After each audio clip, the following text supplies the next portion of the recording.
our partners to reinforce the foundations of enduring peace, security, and stability for future generations. It is in that spirit that we come to today's meeting.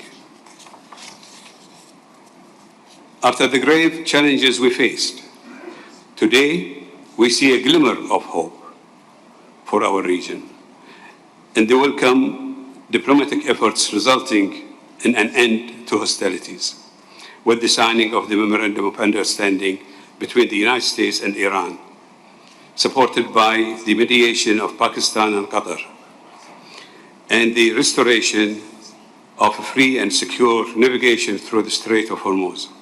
In this regard, we welcome the announcement by Oman of a temporary maritime corridor for vessels wishing to transit through the Strait. While this progress is encouraging, it is critically important that Iran fully adheres to its obligations, including under the MOU. Alongside preventing Iran from acquiring a nuclear weapon and preserving freedom of navigation, lasting regional security requires a definitive end to missile and drone attacks, ceasing support for militias, and halting interference in the sovereignty of our states. It is equally important to ensure that the consequences of those attacks are addressed, consistent with United Nations Security Council Resolution 2817. Mr. Secretary, Your Highness, Excellencies, the Kingdom of Bahrain values the depth of its partnership with the United States, embedded in the Comprehensive Security Integration and Prosperity Agreement, CCPA, as a framework for cooperation in security, the economy, and technology. And we propose expanding the horizons of this partnership to serve the stability and energy security of our region. As we advance our partnership, we reaffirm a core GCC principle.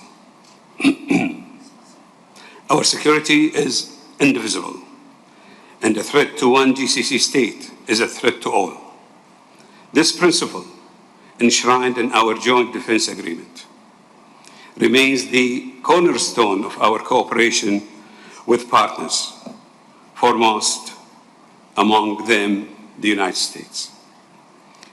Our agenda today also addresses key regional priorities, including the unity, sovereignty, and stability of both Syria and Lebanon, and advancing peace in Gaza through the Board of Peace in support of a just and comprehensive peace.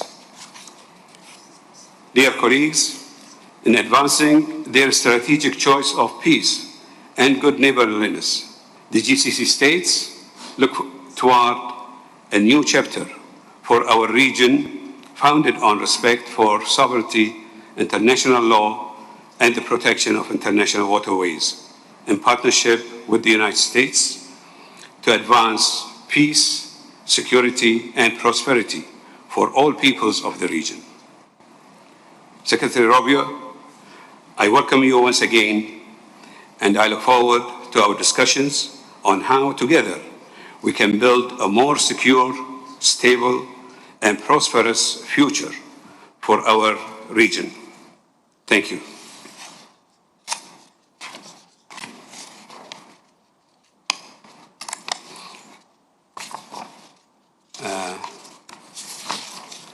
I now invite His Excellency, the Honorable Marco Rubio, Secretary of State of the United States of America, to deliver his opening remarks.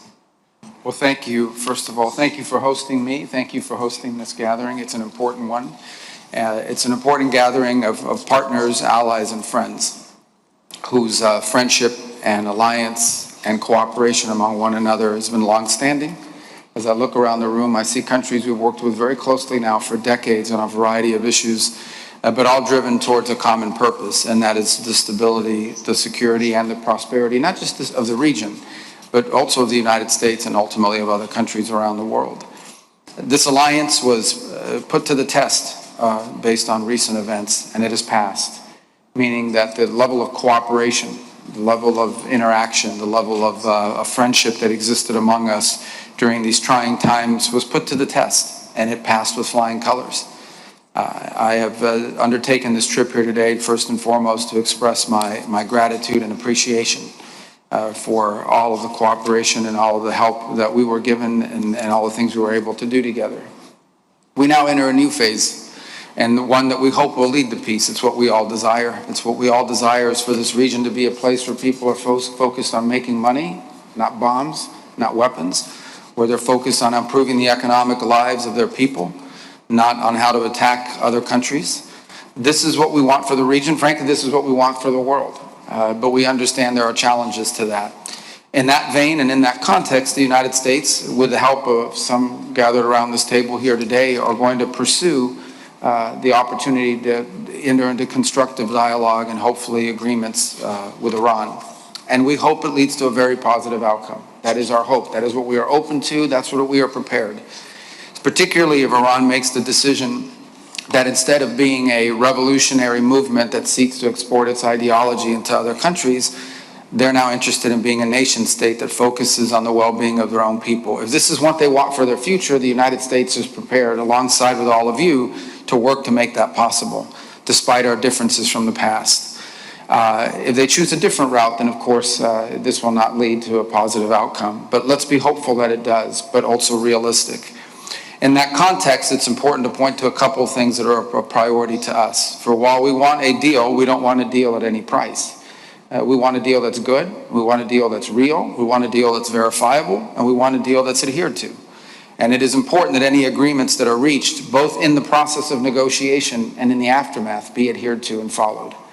But there are certain things that for us are important to point out now that will never be acceptable. The first is the Straits of Hormuz are international waters. International waterways do not belong to any nation state. This is a foundational principle in the world today, without which the world would be in total chaos. If in fact we accepted that you can charge money to use an international waterway because it happens to be near your territorial space, well then this would spread throughout the world like a contagion. If in fact there is now a straits that one country can, or two countries can, or any countries decide they want to charge money for its use, what is going to stop every country in the world near a waterway from imposing the same? And then we're going to have chaos. So that is unacceptable. You can call it a toll, you can call it a fee, whatever you want to call it, it's a game of semantics. The reality of it is that no country on earth has a right to charge for the use of international waterways. And that will never be an acceptable condition of any deal. The President's been fundamentally clear about that. The second is that Iran will never have a nuclear weapon, which is at the core purpose of why this all started in the first place. And so any deal that we enter into has to be one that guarantees that that's not the case, and that puts in place verifiable steps that can be taken. With these two things in mind, I just want to be clear, the United States remain open, and we want this to work, and we're prepared for it to work, and we're going to do everything we can do, and we're hopeful that it will work. And it will require the help and cooperation of every country represented here today to make sure that not only if a deal happens that it's a good one, but also that it is adhered to. And the message that I come with is that we want to ensure that in any decisions that are made throughout this negotiating process, the interest of our partners and our allies in the region are always taken into account. That there is no part of this deal that's undertaken that in any way undermines the security, the stability, or the prosperity of any of our partners in the Gulf region.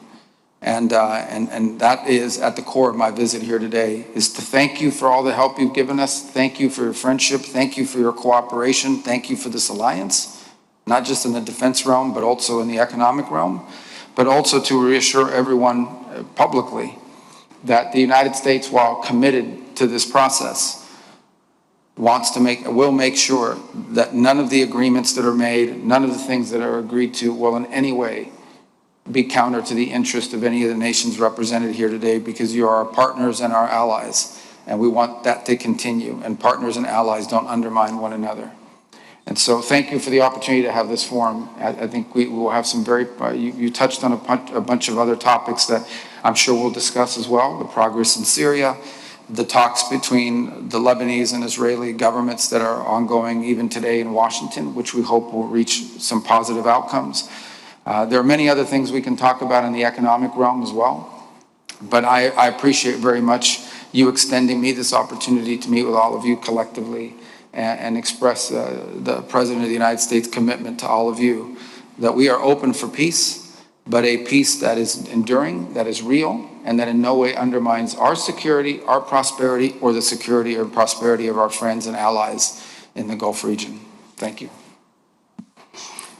I thank His Excellency the Secretary of State for his thoughtful remarks. We greatly value the long-standing partnership between our countries and the close coordination that has characterized our cooperation across a wide range of areas. This partnership remains indispensable to building a more secure, stable, and prosperous future for our region.